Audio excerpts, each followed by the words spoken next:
ഇതിപ്പോ ആരാ? ദേവിക. സിദ്ധു വിളിച്ചു പറഞ്ഞിട്ടുണ്ടാവും നമ്മൾ പറ്റിക്കപ്പെട്ട കാര്യം. പാവം, ഫോൺ എടുക്ക്. ടെൻഷനായിട്ട് വിളിക്കുന്നതായിരിക്കും. ഹലോ ദേവിക. സർ, ഇതെവിടെ പോയതാ? സാറ് മാത്രല്ല, ഞാനും ഉണ്ടേ.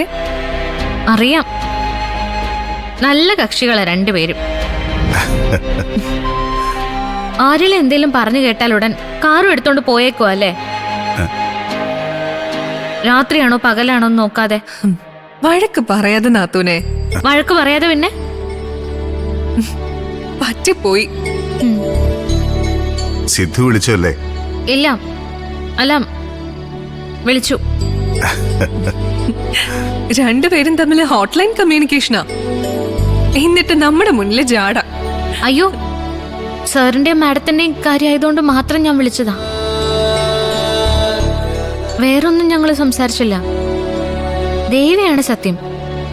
എന്റെ ദേവികയെ സംസാരിച്ചാലും കുഴപ്പമില്ല. സംസാരിക്കണമെന്നാണ് ഞങ്ങളുടെ പക്ഷം. മര്യാദയ്ക്ക് രണ്ടാളും വേഗം വീട് പറ്റാൻ നോക്ക്. നാളെ എനിക്കൊരു നല്ല സദ്യ ഉണ്ണാനുള്ളതാ. ഓ ആയിക്കോട്ടെ, നമുക്കേ രാവിലെ കാണാൻ നാത്തൂനെ. ശരി.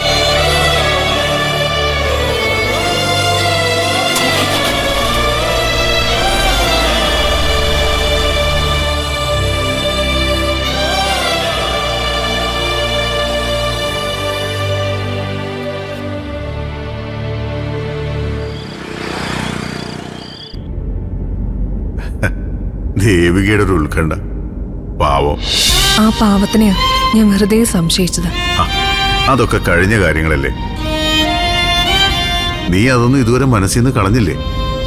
അങ്ങനെ മറന്നു കളയാൻ പറ്റിയതൊന്നും അല്ലല്ലോ ഞാൻ ചെയ്തു കൂട്ടിയത്. അതൊക്കെ വിട്ടുകൾ അക്ഷര. നാളെ മുതൽ ഒരു പുതിയ ജീവിതം തുടങ്ങുമല്ലേ?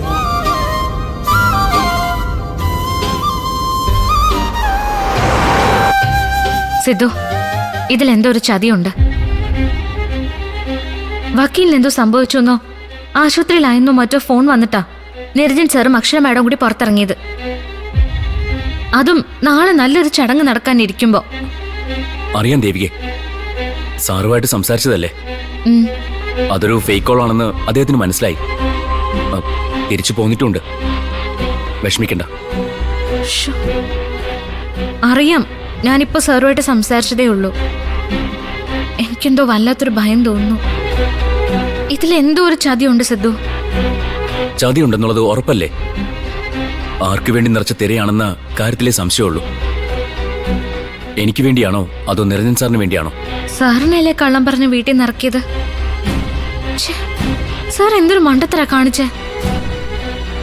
സിദ്ധുവിനൊന്ന് വിളിച്ച് കാര്യം തിരക്കിയിട്ട് വീട്ടിൽ നിന്ന് ഇറങ്ങിയാ പോരായിരുന്നോ? സാറിനെ വിളിച്ചിരുന്നു ദേവികെ. പക്ഷെ എനിക്ക് ഫോൺ എടുക്കാൻ കഴിഞ്ഞില്ല. ഫോണ് സൈലന്റ് മോഡിലായിരുന്നു. ഞാൻ ചാർജിലിട്ടേക്കായിരുന്നു. ഇപ്പൊ സില്ലു ആരൊക്കെ വിളിച്ചിരുന്നു എന്ന് പറഞ്ഞ് ഫോൺ കൊണ്ടുവന്നത്. അന്നേരം ഞാൻ സാറിനെ വിളിച്ചതും അതിന്റെ പിന്നാലെ ദേവികയെ വിളിച്ചതും. എന്തായാലും സിദ്ധു ഒന്ന് ഫോളോ അപ്പ് ചെയ്തേക്ക്. എനിക്ക് വല്ലാത്തൊരു ടെൻഷൻ. അതുകൊണ്ടാ ഞാനിപ്പോ സിദ്ധുവിനെ വിളിച്ചേ. അത് പിന്നെ ഞാൻ ചെയ്യാതിരിക്കോ? സാറിന് എന്തെങ്കിലും ആവശ്യം വന്നാ ഞാൻ പോവുകയും ചെയ്തോളാം. പിന്നെ പറയേ. ആ ശരത്തെന്ന് പറയുന്നവനെ ഒന്ന് ക്ലോസ് ആയിട്ട് വാച്ച് ചെയ്തോണം. അത് ഞാൻ ഏറ്റു. ഇപ്പൊ ഇവിടെ ഒരു ബഹളം കഴിഞ്ഞതേ ഉള്ളൂ. ഇക്കാര്യത്തില് ഞാൻ അവനെ ചോദ്യം ചെയ്താൻ. അത് ഞാൻ മനഃപൂർവ്വം ചെയ്താ. അവൻ എന്തേലും കെണി വഴിയിൽ ഒരുക്കി വെച്ചിട്ടുണ്ടെങ്കിൽ അവനെ സംശയിക്കുന്നെന്നറിയുമ്പോ അതിന്ന് പിന്മാറുമല്ലോ. ശരത്തല്ലേ, പറയാൻ പറ്റത്തില്ല. എന്തായാലും ഒന്ന് ശ്രദ്ധിച്ചോ. ശരി സിദ്ധു. ശരി, ഞാൻ വിളിച്ചോളാം.